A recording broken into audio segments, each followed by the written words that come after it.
இந்த vlog கொஞ்சம் மனசு கஷ்டப்படாம நீங்க அட்ஜஸ்ட் பண்ணி பாத்துக்கோங்க ப்ளீஸ். ஓகே, எங்க அப்பால இல்லைன்னா நாங்க இல்ல, மெயினா நான் இல்லைங்க. அதனால நான் வந்து ஃபர்ஸ்ட்ல இல்ல சொல்லி சீன் போட்டிருக்கேன். ஆனா எனக்கு முதல் காதல் இருந்திருக்கு.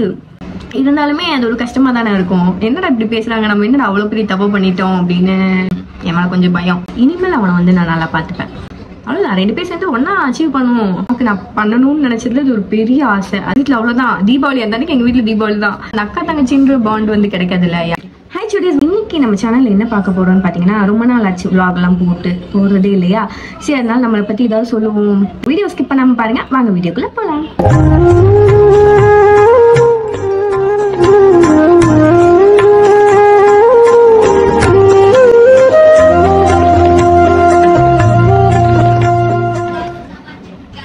எப்படி சொல்றது, அதாவது உங்களை எல்லாம் நான் ஏன் கூப்பிட்டுருக்கேன்னா, வந்து இப்ப நான் என்ன உங்கள்கிட்ட சொல்றது. ஓகே, நானும் வந்து மிடில் கிளாஸ் பொண்ணு தான். பெரிய ஃபேமிலி அப்படின்லாம் இல்லை. நானும் மிடில் கிளாஸ் பொண்ணு தான். எங்கள் அப்பாவும் சின்ன வயசுலேருந்து, அவர் சின்ன வயசுலேருந்தே அவர் ரொம்ப கஷ்டப்பட்டு தான் வந்து இருந்திருக்காரு. அந்த கஷ்டத்தை நாங்கள் படக்கூடாதுன்னு சொல்லி எங்களை இவ்வளோ தூரம் கொண்டு வந்து நிறுத்தியிருக்காரு. எங்கள் அப்பாலாம் இல்லைன்னா நாங்கள் இல்லை, மெயினாக நான் இல்லை, எங்கள் அப்பா இல்லைன்னா. ஏன்னா ஒன்றும் சொல்லி தருவார், இந்த மாதிரி பண்ணு அந்த மாதிரி பண்ணு அப்படின்வாரு. இந்த பேட் கமெண்ட்க்கெல்லாம் நான் சொல்ல போனால் நான் ஃபீல் பண்ணுவேன். வெளியே சொல்லுவேன், பண்ண மாட்டேன் அப்படின்லாம் நான் சொல்லுவேன். ஆனால் நான் ஃபீல் பண்ணுவேன். எங்கள் அப்பா சொல்லுவாங்க, பேசுகிறவன் பேசிகிட்டே தான் இருப்பான், அவன் வாயும் உன்னெல்லாம் போய் அடைக்க முடியாது, நீ பாட்டுக்கு போட்டுக்கிட்டே இரு, நீ என்ன தப்பா போடுறியா, கிடையாது, நீ உனக்கு என்ன தோணுதோ நீ அதை பண்ற, அவ்வளவுதான். அவன் பேசுறவன் பேசிட்டே தான் இருப்பான். உனக்கு அவன் டைம் எடுத்து பேட் கமெண்ட் பண்றான்னு நினைச்சு நீ பெருமைப்பட்டுக்கோ, அதை நினைச்சு நீ ஃபீல் பண்ணிட்டுலாம் உட்காந்துட்டு இருக்காது அப்படின்னு சொல்லிட்டு எங்க அப்பா அடிக்கடி சொல்லுவாரு. இருந்தாலுமே அது ஒரு கஷ்டமா தானே இருக்கும். என்னடா இப்படி பேசுறாங்க, நம்ம என்னடா அவ்வளவு பெரிய தப்பு பண்ணிட்டோம் அப்படின்னு சொல்லுவேன். இந்த vlogல நான் என்ன பேசுறேன், என்ன பேசிட்டு இருக்கேன்னு எனக்கு சுத்தமா தெரியல. என்னோட மனசுல இருக்கிறதெல்லாம் நான் உங்ககிட்ட சொல்லிடுறேன். ஓகே, இந்த vlog கொஞ்சம் மனசு கஷ்டப்படாம நீங்க அட்ஜஸ்ட் பண்ணி பாத்துக்கோங்க ப்ளீஸ். ஓகே ஓகே, சொல்லலாமா? எனக்கு வந்து ஒரு ஃபர்ஸ்ட் லவ் இருந்துச்சு. அட பாவி, ஆளை பார்த்தா டம்மி பீஸா இருக்க, பயங்கரமான ஆளா இருக்கேடா. அது இப்ப இல்ல, நம்ம ஏதாவது ஒரு இதா வந்து பேசிட்டு இருக்கும்போது நடுவில் வந்து அவன் டிஸ்டர்ப் பண்ணுவான். எனக்கு அதெல்லாம் வெறியாகும். அவன் நிறுத்தி நினைச்சாலே எனக்கு வெறிதாகும். நான் ஒரு விஷயம் பண்றேன்னா அதுக்கு ஒரு தடங்கள் சொல்லுவாங்களா, அதுதான் என்னோட தம்பி.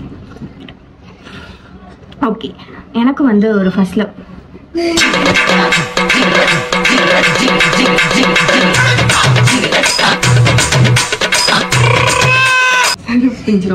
ஓகே தம்பி, அமைதியா இருந்துக்கோ. என் மேல கொஞ்சம் பயம், சொன்னா கேட்டுப்பான். நிறைய இன்பாக்ஸ்ல நிறைய கொஸ்டின் ஆன்சர்ல கேட்டிருப்பீங்க, உங்களுக்கு ஃபர்ஸ்ட் லவ் இருந்துச்சா அப்படின்னு. நான் வந்து இருந்துச்சு, எனக்கு ஒரு ஃபர்ஸ்ட் லவ் இருந்துச்சு. இதை நான் இது வரைக்கும் சொன்னதில்லை. ஏன்னா என்னை பத்தி நான் சொல்றேன், அப்ப எல்லாமே சொல்லணும்னு சொல்லிட்டு தான் நான் சொல்றேன். எனக்கு ஒரு ஃபர்ஸ்ட் லவ் இருந்துச்சு. என் கூட சின்னதுல இருந்து படிச்ச ஒரு பையன் தான். ஒரு மாதிரி அப்படியே முடிஞ்சு போயிடுச்சு, அவ்வளவுதான். இத்தனை நாள் நான் வந்து ஃபர்ஸ்ட் லவ் இல்ல சொல்லி சீன் போட்டிருக்கேன். ஆனா எனக்கு முதல் காதல் இருந்திருக்கு. வாய் வளரும். ஸோ அதெல்லாம் நீங்க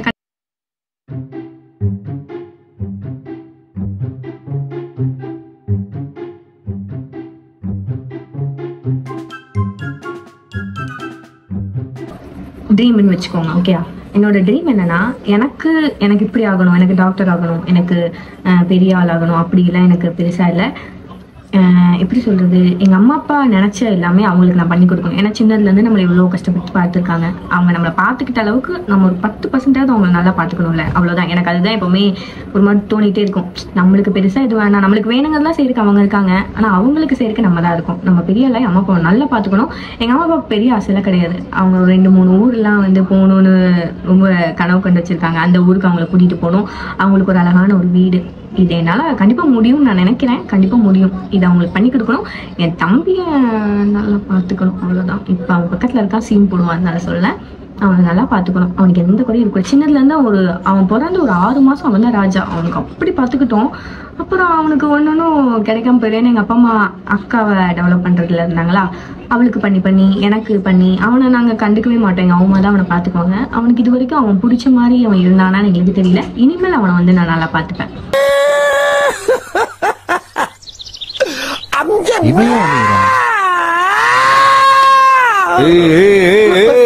வேற வந்து ஸ்கூல் லைஃபை ரொம்ப மிஸ் பண்றேன். அந்த ஒரு ஸ்கூல் லைஃப்ன்ற அது நம்ம ஸ்கூலை தாண்டி நம்ம காலேஜ் வந்துட்டோமான்னு டெய்லியும் வந்து யோசிப்பேன். ஏன்னா ஸ்கூலுக்கு போகும்போதுலாம் எங்கள் அம்மா அப்பா கூட்டிகிட்டு வருவாங்க. எங்கள் அப்பா தனியெல்லாம் எங்கேயும் விட மாட்டார், எங்கள் கூடயே தான் இருப்பார். கூட்டிகிட்டு வருவார். எப்பயாச்சும் தான் பஸ்ஸில் வருவோம் நானும் எங்கள் அக்காவும். ஒரு 11th 12th படிக்கும்போது ஒரு ஸ்பெஷல் கிளாஸ் இருக்கும்ல, அந்த டைமில் நாங்கள் பஸ்ஸில் போயிட்டு வந்துட்டு இருந்தோம். ஈவினிங் மட்டும் மார்னிங் அப்பா அம்மா போய் விட்டுருவாங்க. அந்த மாதிரி இருந்துச்சு. இப்போ காலேஜுக்கு நம்மளே தனியாக போயிட்டு வரோமே அப்படின்னு சொல்லிட்டு நினைச்சு நானே பெருமைப்பட்டுக்குவேன், நீ தனியாக போகிற அளவுக்கு வளர்ந்துட்டேன் அப்படின்னு சொல்லிட்டு. வேற எங்கள் அம்மாவை பற்றி ஒரு சில குறிப்புகள். எங்க அம்மாக்கு நான் பண்ணணும்னு நினைச்சதுல இது ஒரு பெரிய ஆசை. என்னவா இருக்கும் அதை நீங்க எங்க அம்மாட்ட கேட்டாலும் எங்க அம்மா இதை சொல்ல, லேக்கா உங்களுக்கு பெரிய ஆளா என்ன பண்ணுவாமா நீங்க அவங்ககிட்ட கேட்டிருக்கீங்களான்னு கேட்டாலும் எங்க அம்மா இதை சொல்லுவாங்க. ஏன்னா எங்க அம்மாவுக்கு அவ்வளவு பெரிய ஒரு ஆசை இருக்கு, நான் அதை பண்ணி வைப்பேன் அப்படின்னு சொல்லி எங்க அம்மாவுக்கு நான் சத்தியம் பண்ணி கொடுத்துருக்கேன். என்ன ஆசைன்னு பாத்தீங்கன்னா, எங்க அம்மாவுக்கு பேன் பார்க்க சொல்லுவாங்க, தலையில பேன் பார்க்க சொல்லுவாங்க. அப்ப நாங்க யாரும் பார்த்து விட மாட்டோம், எங்க அம்மா தலை இருக்காது சொல்ல போனோம், எங்க அம்மாவுக்கு அது தெரியாது. பார்க்க சொல்லுவாங்களா, ஐயோ பாவமா வேற இருக்கும், சரி சும்மா 2 நிமிஷம் உட்காந்து பார்ப்போம், ஒரு பேன் கிடைக்காது. அப்ப நான் சொல்லுவேன், மா கவலைப்படாதம்மா, இப்ப என்னால பார்க்க முடியல, நான் பெரிய ஆளாயி பணக்காரி ஆயிட்டுனா உனக்கு பேன் பார்க்கறதுக்கு 3 நாள் வைக்கிறமா நீ. என்னை வச்சு ஒன்னும் காமெடி பண்ணலையே. அம்மா சொல்லும், உனக்கு இப்ப கை வலிக்குது பார்க்க முடியல, இந்த மாதிரி கதையில அடிக்காத அப்படின்னு சொல்லிட்டு சொல்லிட்டு நான் வந்துடுவேன். அப்புறம் எங்க அம்மா நம்ம மேல ஒரு பாசம் வரும்ல, அப்ப எங்க அம்மா சொல்லும், எங்க அப்பாட்டே சொல்லிட்டு இருக்கோம், பாரு என் புள்ள பாரு எனக்கு பேன் பாக்குறதுக்கே ஆள் வைப்பானா, அப்ப எவ்வளவு பெரிய ஆளாவான்னு பாரு அப்படின்லாம் சொல்லுமா. அப்பெல்லாம் அது நடக்கும்போது நம்ம தான் கிறுக்குத்தனமா பேசுறோம். எங்க அம்மா அப்படி எப்படிதான் நம்ம கூட சேர்ந்துருச்சு அப்படின்னு சொல்லிட்டு தோணும். பரவாயில்ல, நம்மள மாதிரி இருந்தா தானே நல்லா இருக்கும். எனக்கு தெரிஞ்சு எனக்கு கிடைச்ச அம்மா அப்பா மாதிரி கிடைக்கும், நிறைய பேத்துக்கு இருக்கலாம். ஆனா என்னோட அப்பா எனக்கு ரொம்ப பெஸ்ட் தானே. வேற போன ஒரு கொஸ்டின் ஆன்சர்ல கேட்டிருக்கீங்க, அதோட கிளிப்பிங் நான் இதுல ஆட் பண்றேன். எப்படிப்பட்ட மாப்பிள்ளை வேணும்னா, உங்களோட ஃபியூச்சர் ஹஸ்பண்ட் இப்படி இருக்கணும் அப்படின்னு வந்து கேட்டிருக்கீங்க. இப்படி இருக்கணும் அப்படி இருக்கணும்லாம் கிடையாது, என் கூட இருக்கணும். அப்புறம் என்ன, நம்ம வைப்புக்கு ஏத்த மாதிரி ஒரு ஆள் கிடைக்கணும்ல. நம்ம என்ன பைத்தியக்காரத்தனம் பண்ணாலும் அது நம்ம கூட சேர்ந்து பண்ணணும், அப்பதான் ஒரு ஜாலி இருக்கும்ல, அந்த மாதிரிதான். அப்புறம் வந்து எங்கேயுமே வந்து நம்மளை விட்டு கொடுக்க கூடாது, அது ரொம்ப மெயின். நம்மளும் அவங்கள டார்ச்சர் பண்ணக்கூடாது, இப்படி இரு அப்படி இரு இப்படி பண்ணு அப்படி அந்த மாதிரி டார்ச்சரே பண்ணக்கூடாது, என்னையும் அந்த மாதிரி டார்ச்சர் பண்ணக்கூடாது. வேற என்ன அவ்வளோதான், 2 பேர் சேர்ந்து ஒன்னா அச்சீவ் பண்ணுவோம், அவ்வளோதான். நம்ம நினைக்கிறதெல்லாம் நடக்கும், அந்த மாதிரி அச்சீவ் பண்ணிட்டு போவோம். அந்த மாதிரி ஒரு பையன் கிடைச்சா எனக்கு ரொம்ப சந்தோஷம். இப்போ எங்கள் அப்பா இந்த விளாகை பார்த்து என்கிட்ட சொல்லுவார், நீ எதுக்கு இந்த விளாக் பேசுனேன்னு எனக்கு தெரியல, நீ விளாகுன்னு பேசுனியா இல்லை உனக்கு பையன் கிடைக்கணுன்றக்காக பேசுனியான்னு எங்கள் அப்பா கண்டிப்பாக கொஸ்டின் கேட்பாரு. பரவாயில்ல அப்பா, இது வந்து அப்படிதான்ப்பா, என்னை பற்றி எல்லாம் சொல்கிறேன்ல, அப்போ இதையும் நம்ம சொல்லணும், அப்போதான் தெரியும் எல்லாருக்கும். அதனாலதான் நீ எதுவும் தப்பாக நினச்சிக்காத. எல்லார் வீட்லேயும் வந்து குழந்தைங்க தான் வந்து ஸ்கூலுக்கும் காலேஜுக்கும் போக அழுவாங்க, ஐயோ நீக்கு ஸ்கூல் போகணுமே அப்படி ஆகணுமே, போவேனா லீவ் போட்டலாம் அப்படின்னு யோசிப்போம். ஆனால் எங்கள் வீட்டில் எங்கள் அம்மா அப்பா நான் காலேஜ் போகிறேன்னா அவங்க உட்காந்து அழுவாங்க, நீ காலேஜ் போறியா ஸ்கூல் போறியா, லீவ் போட்டுறேன், நான் உங்கள் மேம்கிட்ட பேசுகிறேன், உங்கள் HOD மேம்கிட்ட பேசுகிறேன் அப்படின்வாங்க. சொன்னால் நம்ப மாட்டீங்க, ஆனால் எங்கள் வீட்டில் எப்பவுமே இதான் நடக்கணும். எப்பவுமே காலேஜ்னா 6 மணி 7:45 எனக்கு இங்கே காலேஜ் பஸ்ஸா, அப்போ நான் 6 மணிக்கு எந்திரிச்சிருவேன். எங்கள் அப்பா நான் எந்திரிக்கும் போது அவர் எந்திரிச்சிருவார், எந்திரிச்சு இன்னைக்கு இந்த மாதிரி ப்ரமோஷன் போகணும் அதனால காலேஜ் லீவ் போட்டுரு அப்படின்வாரு. அப்படி எதுவும் ப்ரமோஷன் இல்லைன்னா அப்படி எங்கள் அப்பா காலேஜ்லாம் வேண்டாம் விடு, இன்னைக்கு வேண்டாம், நாளைக்கு போய்க்கும் சொல்லி அந்த நாள் ஃபுல்லாக எங்கள் அப்பா காலையில் இருந்துச்சு காலேஜ் வேணாம்னு சொல்லிச்சுன்னா அந்த நாள் வந்து நான் எனக்கு காலேஜ் போக மாட்டேன்னு அர்த்தம். அது அப்படி எங்கள் அப்பா அப்படி தடுத்து நிறுத்திக்குவார். சில டைம் எனக்கு பிடிக்காத நாள் வந்து நானே ஏதாவது லீவ் போடுறேன்னு சொன்னா எங்க வீட்டுல அவ்வளவுதான். தீபாவளி அந்த அன்னைக்கு எங்க வீட்டுல தீபாவளி தான்.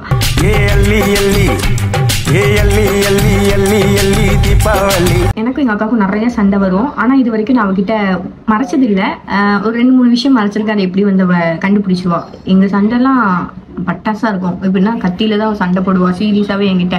அந்த கத்தி கொண்டு வந்து அந்த மொனை இருக்குள்ள அதை அப்படியே வைத்துக்கிட்டு வைப்பா. கத்தாதடி அப்படின்னு சண்டை வந்தா நான் கத்துவேன். எனக்கு கோவத்தை வந்து அழுகுனாலதான் நான் காட்டுவேன். நான் அழுகவே மாட்டேன், அடி பரட்டி எடுப்பேன். என்ன சரியான சண்டை ஆயிரும். அப்புறம் கீழே இருந்தாலும் மேல வருவாங்க, இந்த வீட்டு பக்கத்துல இருப்பாங்களா அவங்கலாம் மேல வந்து சண்டையை சால்வ் பண்ணுவாங்க. அவ்வளோ பெரிய சண்டை நடக்கும். ஆனா எந்த இடத்துலயும் என்னை வந்து எங்க அக்கா விட்டு கொடுத்தது கிடையாது. என் மேல கோவம் இருக்கும், என்கிட்ட காட்ட மாட்டாது, எனக்கே தெரியும். நானும் அவளை எந்த இடத்துலயும் விட்டு கொடுக்க மாட்டேன், அவளும் எந்த இடத்துல என்னை விட்டு கொடுக்க மாட்டான். அந்த மாதிரிதான் இருந்திருக்கோம், இனியும் அப்படிதான் இருப்போம். என்ன மேரேஜ் ஆகி போனதுல இருந்து அந்த பழைய பாண்ட் இல்லையோ எங்களுக்குள்ள அப்படின்லாம் தோணும். என்னடா இவ்வளவு சீக்கிரம் கல்யாணம் போயிட்டாலே, இப்ப நம்ம யார்கிட்ட சண்டை போடுவோம், தம்பி இருக்கான் ஓகே, ஆனா அந்த அக்கா தங்கச்சின்ற பாண்ட் வந்து கிடைக்காது இல்ல யாரா இருந்தாலும். அதெல்லாம் அப்பப்ப மிஸ் பண்ணுவேன். என் ஃப்ரெண்ட்ஸ் எல்லாம் அவங்க அக்கா கூட வெளியே போறேன் அப்படின்லாம் சொல்லி போடும்போது ஒரு மாதிரி கஷ்டமா தான் இருக்கும். என்ன பண்றது, கல்யாணம் ஆகி போயிட்டா நம்ம தான் வந்து ஓகே அப்படின்னு இருக்கணும். ஓகே